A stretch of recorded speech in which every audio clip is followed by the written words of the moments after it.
Mohammed Hassan Abul Fadl, a retired teacher and teacher trainer. I've been writing for quite a while articles to Morocco World News, so I feel today honored and privileged to be here among you, and I consider myself a member of Morocco World News family. First of all, I was a longer time ago, in 1976, I was an exchange student at the level of high school. And in 1976, there weren't many Moroccans in the United States, and there was the absence of the internet was not there. So sometimes I had to write a letter to my family. It took like about a month to come back here and a month to get an answer there. So you see the period of time I was there was pregnant with a lot of information and a lot of changes at the level of politics, society, etc. You see things happening at a very high speed, and you learn there for the first time. You were a high school student here in Morocco. You go over there to attend high school, and you receive this bunch of information that you cannot process right away.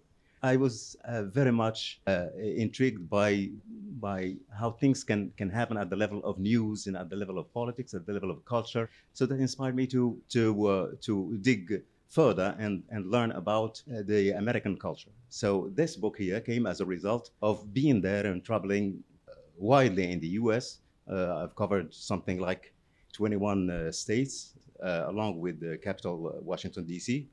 So I've learned a bunch of information that I wanted to transmit to Moroccans, maybe to other people from other countries in the Maghreb, maybe Africa, Middle East, and so on.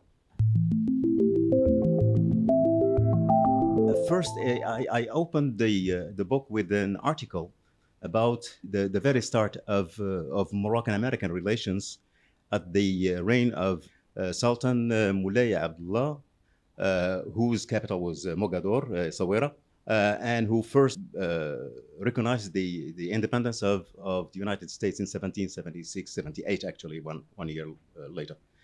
And that's the opening of the book. And the rest, I wanted to give a clear image to the Moroccan reader and to the Moroccan, maybe listener, if he managed to record that at a certain level, at a certain period of time, at a certain future time, so that the people can learn from this experience. And I will probably try to find some reliable person who can translate it into Arabic so that the impact could be much bigger and more important.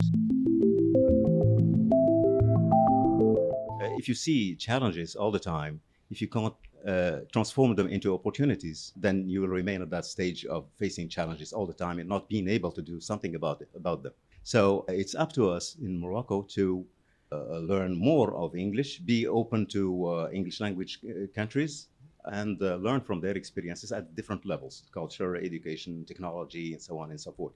So here in this book, I've managed, I think, I would say quite successfully, according to what the reviewers say, to transmit quite a bit of American life, American education, American culture to the Moroccan reader, especially the elites of it, because we mentioned the number of people who speak English in Morocco is rather small up to this moment. I think that the key word here is mindset, that can solve everything. So with the right mindset, you can face the challenges of life in America and also be able to be part of the American dream. Sometimes I ask myself something that seems a strange question, which is the United States being the haven of capitalism. That means a material success is very important. How many Moroccans would you name that were very successful in the US? How many millionaires? How many billionaires? So up to that moment when we see people achieving, no, I'm not talking just about material wealth, I'm talking also about intellectual wealth and so on and so forth. So we have to manage at a certain point to group these things together, knowledge and material success together, until we see people who represent that dream from the Moroccan side, then we can say that. But for the people who would like to go there and just think that the dream is a normal dream, then I would advise them not to go. I mean, you have to have like certain things to believe in, like hard work, like honesty, like persistence, like plenty of things that you have to have strong character to be able to succeed.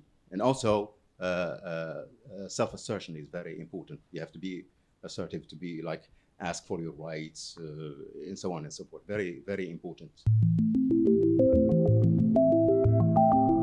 I think that Morocco has a lot to learn from the U.S. and the same is in vice versa. The Americans have lots of things to learn from Morocco.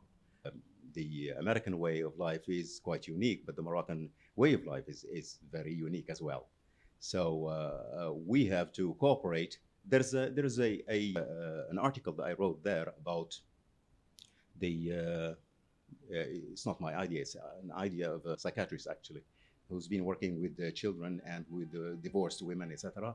And he was tackling the issue of peace versus violence. So he puts that into a peace index that starts with being friendly, it moves to acceptance, and the highest point is kindness, which he translates in Arabic to al-ihsan, which they say تحب لأخيك ما تحب لنفسك. And I think at the level of university students, especially culture students in linguistics, they can benefit quite a lot from this book because it presents the cultural side of America in a very easy way and in unique experiences. For example, for culture students, linguistic students, because I tackle also slang and the importance of slang, and I opened the article by saying that if you think that standard English will be very useful to you in certain circumstances, then you're wrong. I mean, you have to know a little bit about of slang, and I tackled that. So it's I leave it to the reader to discover, and I'm open to feedback and to maybe making things much better in another new edition. Future projects, I will continue writing, but actually I write in Arabic and English. I haven't tried French yet, but it will come soon. In any case, I will continue writing, but I'll try to write something that will be a long read, like a novel or something, not just bits and pieces. Although this is very important because it's like a jigsaw puzzle, and the final image, the final picture, can only be revealed when you read the whole book. While in a long read that I'm planning to do, I'll focus more on something that concerns Moroccan society, but puts it in perspective to what's happening in the world.